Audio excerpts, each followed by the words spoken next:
എല്ലാവർക്കും നമസ്കാരം. നമ്മൾ ഇന്ന് തയ്യാറാക്കാൻ പോകുന്നത് ചെറുപരിപ്പ് വെച്ചിട്ടുള്ളൊരു സ്വീറ്റിൻ്റെ റെസിപ്പിയാണ്. കുട്ടികൾക്കൊക്കെ തീർച്ചയായിട്ടും ഇഷ്ടപ്പെടുന്ന ഒരു റെസിപ്പിയാണ് ഇത്. അപ്പോൾ നമ്മൾ ഇതിൽ ചേർക്കുന്ന ഇൻഗ്രീഡിയൻസ് എന്നൊക്കെ പറയുന്നത് വളരെ ഹെൽത്തി ആയിട്ടുള്ള ഇൻഗ്രീഡിയൻസ് ആണ്. അപ്പോൾ എല്ലാവരും വീഡിയോ മുഴുവൻ കാണാൻ സപ്പോർട്ട് ചെയ്യുക. ഇനി ഈ സ്വീറ്റ് എങ്ങനെയാണ് തയ്യാറാക്കിയെടുക്കുന്നതെന്ന് നോക്കാം.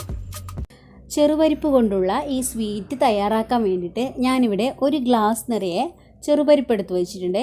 അതുപോലെ അതേ ഗ്ലാസ്സിൽ തന്നെ, അതേ അളവുള്ള ഗ്ലാസ്സിൽ തന്നെ പൊടിച്ച പഞ്ചസാര നിറയെ എടുത്ത് വെച്ചിട്ടുണ്ട്. പിന്നെ നെയ്യ് ഇപ്പോൾ നമുക്ക് ആവശ്യത്തിനുള്ള നെയ്യ് വേണം. അതിനായിട്ട് ഈ ഗ്ലാസ്സിൽ നെയ്യ് എടുത്ത് വെച്ചിട്ടുണ്ട്. ഇതിപ്പോൾ 6 അണ്ടിപ്പരിപ്പ്, 6 കിസ്മിസ്, 6 ബദാം, 6 പിസ്ത, എല്ലാം 6 എന്നുള്ള അളവിലാണ് എടുത്തിട്ടുള്ളത്. അതുപോലെ നമുക്കിതിലേക്ക് ചേർക്കാനായിട്ട് ഏലക്കാപ്പൊടി കൂടെ വേണം. ഇത്രയാണ് നമ്മുടെ മെയിനായിട്ടുള്ള ഇൻഗ്രീഡിയൻസ്. ഇനി നമ്മൾ ഇതെങ്ങനെയാണ് ഉണ്ടാക്കിയെടുക്കേണ്ടതെന്ന് നോക്കാം. അപ്പോൾ ആദ്യം നമ്മൾ ഈ ചെറുപരിപ്പ് നന്നായിട്ടൊന്ന് കഴുകണം. അപ്പോൾ ഞാൻ ഈ ഒരു പാത്രത്തിലേക്ക് മാറ്റിയിട്ടുണ്ട്. ഇതൊരു 3 തവണ നന്നായിട്ടൊന്ന് കഴുകിയെടുക്കാം. കഴുകിയെടുത്തതിന് ശേഷം ചെയ്യേണ്ടത് ഇതിൻ്റെ വെള്ളം മുഴുവനായിട്ടും പോവണം. അതിനായിട്ട് ഞാനിപ്പോൾ ഇതുപോലെ ഒരു അരിപ്പയിലേക്ക് മാറ്റിയിട്ടുണ്ട്. ഇങ്ങനെ നമുക്കിതിൻ്റെ വെള്ളം മുഴുവനായിട്ടും ഒന്ന് മാറ്റിക്കളയാം. അപ്പോൾ നമ്മൾ മുമ്പൊക്കെ ആണെങ്കിൽ പായസത്തിനൊക്കെ നമ്മൾ കഴുകാതെ ഒക്കെ വറുത്തിട്ടൊക്കെയല്ലേ ചെയ്യുന്നത്. അപ്പോൾ അങ്ങനെ ചെയ്യുന്നതിനേക്കാളും നമ്മൾ വറുക്കുന്നതാണെങ്കിലും ഒന്ന് ഇതുപോലെ ജസ്റ്റ് ഒന്ന് കഴുകിയിട്ട് ഉണക്കുന്നത് നല്ലതാണ്. അപ്പോൾ ഞാനിതിലേക്ക് 1 സ്പൂൺ നെയ്യ് ഒഴിച്ച് കൊടുത്തിട്ടുണ്ട്. നന്നായിട്ട് ചൂടായിട്ടാണുള്ളത്. ഇനി നമുക്ക് ഈ ചെറുപരിപ്പ് ഇതിലേക്ക് ഇട്ടിട്ട് നന്നായിട്ട് നമുക്ക് ഒന്ന് വറുത്തെടുക്കാം. അതിൻ്റെ ഒരു കളറ് മാറി വരുന്നത് വരെ നന്നായിട്ട് ഇളക്കി കൊടുക്കുക. അങ്ങനെ നമുക്ക് നന്നായിട്ടൊന്ന് വറുത്തെടുക്കാം.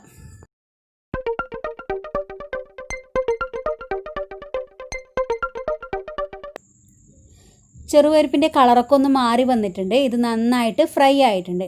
ഇനി നമുക്കിത് നന്നായിട്ടൊന്ന് തണുക്കണം. അതിനായിട്ട് ഞാനിപ്പോൾ ഗ്യാസ് ഓഫ് ചെയ്തിട്ട് ഒരു പ്ലേറ്റിലേക്ക് മാറ്റിയിട്ടുണ്ട്. ഇതൊന്ന് നന്നായിട്ടൊന്ന് തണുക്കട്ടെ.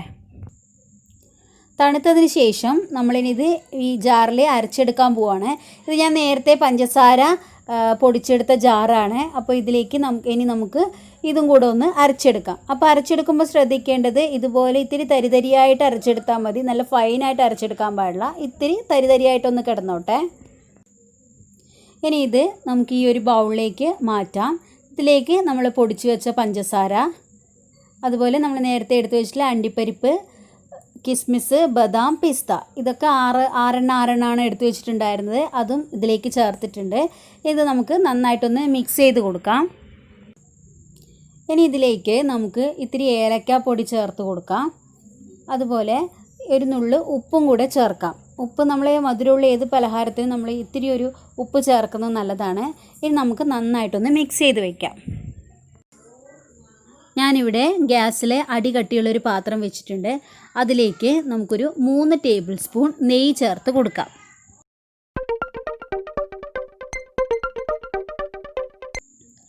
നെയ്യ് ചൂടായിട്ടുണ്ട്. ഇനി ഇതിലേക്ക് നമുക്ക് ആദ്യം കുറച്ച് അണ്ടിപ്പരിപ്പ് ഇട്ടൊന്ന് വറുത്തെടുക്കാം. അപ്പോൾ നമ്മൾ നേരത്തെ 6 അണ്ടിപ്പരിപ്പ് അതിലേക്ക് ചേർത്തിട്ടുണ്ടായിരുന്നു. അല്ലെങ്കിൽ നമുക്ക് ഒരു കാര്യം ചെയ്യാം, അതിൽ 6 അണ്ടിപ്പരിപ്പ് ചേർക്കുന്നതിന് പകരം ഒരു 3 മാറ്റി വെച്ചിട്ട് ഇപ്പോൾ വറുത്തെടുക്കാം. അതല്ലെങ്കിൽ നമുക്ക് വേറെ അണ്ടിപ്പരിപ്പ് ഇങ്ങനെ ചേർത്തിട്ടൊന്ന് വറുത്തെടുക്കാം. ഇത് നമ്മുടെ സ്വീറ്റിന് ഡെക്കറേറ്റ് ചെയ്യാൻ വേണ്ടിയിട്ടാണ് ഇതുപോലെ ഒന്ന് വറുത്തെടുക്കുന്നത്. ഇതൊരു പാത്രത്തിലേക്ക് മാറ്റാം. ഇനി ഇതേ നെയ്യിലേക്ക് തന്നെ നമ്മളെ മിക്സ് ഇതിലേക്ക് ഇട്ട് കൊടുക്കാം. നമ്മുടെ ചെറുപരിപ്പും പഞ്ചസാരയൊക്കെയുള്ള മിക്സ് ഇട്ട് കൊടുക്കുമ്പോൾ തന്നെ ശ്രദ്ധിക്കേണ്ടത് നന്നായിട്ട് ഇളക്കിക്കൊണ്ടിരിക്കണം. ഇതുപോലെ നല്ല പോലെ ഒന്ന് ഇളക്കി കൊടുക്കുക. ഏകദേശം ഒരു 15 സെക്കൻഡ് നമുക്ക് ഇതുപോലെ ഒന്ന് ഇളക്കി കൊടുക്കാം. ഇനി അതിനുശേഷം നമ്മൾ ചെയ്യേണ്ടത് ഇതിലേക്ക് നമ്മൾ നല്ല പാല് ചേർത്ത് കൊടുക്കണം. നല്ല തിളപ്പിച്ചിട്ടുള്ള പാലാണ് ചേർത്ത് കൊടുക്കേണ്ടത്. ഈ ഗ്ലാസ്സിൽ ഞാൻ പാൽ അളന്ന് വെച്ചിട്ടുണ്ട്. ഇപ്പോൾ 3 ഗ്ലാസ് പാല് നമുക്കിതിലേക്ക് ചേർത്തിട്ട് നന്നായിട്ടൊന്ന് ഇളക്കി കൊടുക്കാം. ഇതുപോലെ ഒന്ന് തിക്കാവുമ്പോൾ ഇങ്ങനെ ഇതുപോലെ ഒന്ന് തിളച്ചൊക്കെ വരും. അപ്പോൾ നമുക്കിനി ഒരു 5 മിനിറ്റ് നേരം ലോ ഫ്ലെയിമിലിട്ടൊന്ന് മൂടി വയ്ക്കാം. അപ്പോൾ ഇത് മൂടി വെച്ചതിന് ശേഷം ഒരു 3 മിനിറ്റ് കഴിയുമ്പം തന്നെ ഒന്ന് തുറന്ന് നോക്കുന്നത് നല്ലതാണ്. കാരണം ഇത് തീരെ അടിയിലൊന്നും പിടിച്ച് പോകാൻ പാടില്ല. ഞാനിപ്പോൾ ഒരു 3 മിനിറ്റ് കഴിഞ്ഞിട്ടുണ്ട്. ഒന്ന് ഇളക്കി കൊടുക്കുകയാണ്. കാരണം ഓരോ പാത്രത്തിന് പെട്ടെന്ന് അടിയിൽ പിടിക്കുന്ന പാത്രങ്ങളൊക്കെ ആണെങ്കിൽ അതിൻ്റെ ആ ഒരു ടേസ്റ്റ് തന്നെ അങ്ങ് പോവും. അതുകൊണ്ട് നമുക്കിനി ഒരു 3 മിനിറ്റ് കഴിയുമ്പോൾ തന്നെ ഇതൊന്ന് നന്നായിട്ടൊന്ന് ഇളക്കി കൊടുക്കാം.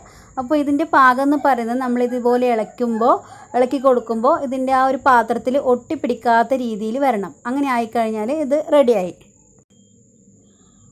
ഇതിപ്പോൾ റെഡി ആയിട്ടുണ്ട്. ഇനി നമുക്ക് ഇതൊരു ബൗളിലേക്ക് മാറ്റാം. ഇതുപോലെ ഒരു സ്പൂൺ വെച്ചിട്ട് നമുക്കിതൊന്ന് ലെവലാക്കി കൊടുക്കാം. നമ്മുടെ സ്വീറ്റ് ഇത്തിരി ഒന്ന് തണുക്കുന്നത് വരെ നമുക്ക് വെയിറ്റ് ചെയ്യാം. നമ്മുടെ സ്വീറ്റ് തണുത്തിട്ടുണ്ട്. ഇനി ഇത് നമുക്ക് ഈ ഇലയിലേക്കൊന്ന് തട്ടിക്കൊടുക്കാം.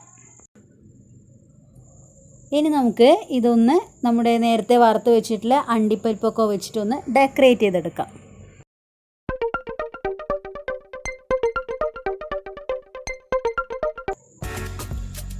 എല്ലാവരും ഒന്ന് ഇതുപോലെ ചെറുപരിപ്പ് വെച്ചിട്ട് ഈ ഒരു സ്വീറ്റ് തയ്യാറാക്കി നോക്കുക. നിങ്ങൾക്ക് തീർച്ചയായിട്ടും ഇഷ്ടപ്പെടും. കാരണം വളരെ നല്ല മധുരമാണ്. നമ്മുടെ ചെറുപരിപ്പിൻ്റെ ആ ഒരു ടേസ്റ്റ് വളരെ നല്ലൊരു ടേസ്റ്റാണ്. അപ്പോൾ എല്ലാവരും ചെയ്ത് നോക്കുക. എന്നിട്ട് നിങ്ങളുടെ കമൻസും അറിയിക്കുക. അപ്പോൾ വീഡിയോ എല്ലാവർക്കും ഇഷ്ടമായെന്ന് വിചാരിക്കുന്നു. ഇഷ്ടമായിട്ടുണ്ടെങ്കിൽ ആ ലൈക്ക് ഒന്ന് അമർത്താൻ മറക്കണ്ട. അതുപോലെ ഇതുവരെ സബ്സ്ക്രൈബ് ചെയ്യാത്തവർ ഒന്ന് സബ്സ്ക്രൈബ് ചെയ്യുക. അടുത്തുള്ള ബെല്ലൈക്കൺ പ്രസ് ചെയ്ത് അതിൽ ഓൾ എന്നുള്ള ഓപ്ഷനും തിരഞ്ഞെടുക്കുക. അപ്പോൾ മാത്രമേ ഞാനിടുന്ന എല്ലാ വീഡിയോസിൻ്റെ നോട്ടിഫിക്കേഷനും നിങ്ങൾക്ക് കറക്റ്റായിട്ട് കിട്ടുകയുള്ളൂ. താങ്ക്